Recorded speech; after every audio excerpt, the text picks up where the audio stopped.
The Invisible Man Returns is a 1940 American horror science fiction film from Universal. It was written as a sequel to the 1933 film The Invisible Man, which was based on the novel The Invisible Man by H.G.Wells. The studio had signed a multi-picture contract with Wells, and they were hoping that this film would do as well as the first. It would be followed by the comedic The Invisible Woman later the same year. The screenplay for the film was written by Lester Cole and Kurt Siodmak. The film director was Joe May, who had previously directed The House of the Seven Gables. The cast of the film included Vincent Price, Cecil Kellaway, Sir Cedric Hardwicke, Nan Gray, Alan Napier and John Sutton. The film ran for 81 minutes in black and white with mono sound and holds an 89% at Rotten Tomatoes. The production ran slightly over budget, costing $270,000, but it returned good box office revenues.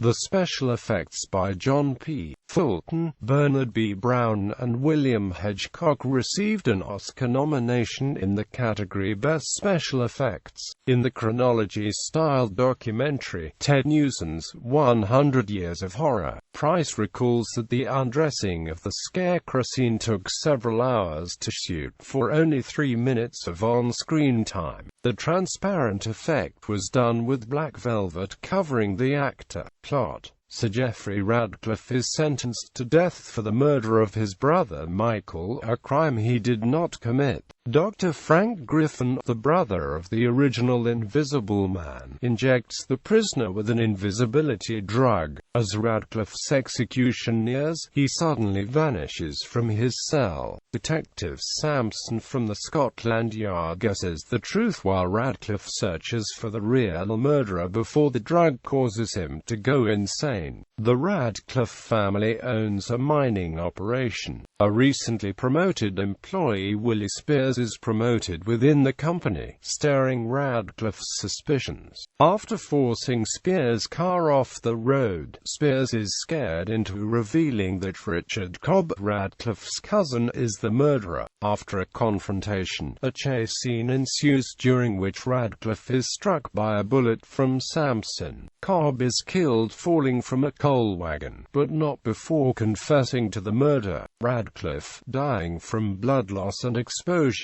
makes his way to Dr. Griffin. A transfusion of blood makes Radcliffe visible, allowing the doctor to operate and save his life. Cast: Sir Cedric Hardwicke as Richard Cobb, Vincent Price as Sir Geoffrey Radcliffe, the Invisible Man, Nan Gray as Helen Manson, John Sutton as Dr. Frank Griffin, Cecil Kellaway as Inspector Sampson, Alan Napier as Willie Spears, Forrester Harvey as Ben Jenkins. Sequel: Due to the critical success, the film was followed by a comedic sequel titled The Invisible Woman, which was released later that same year. In 1940,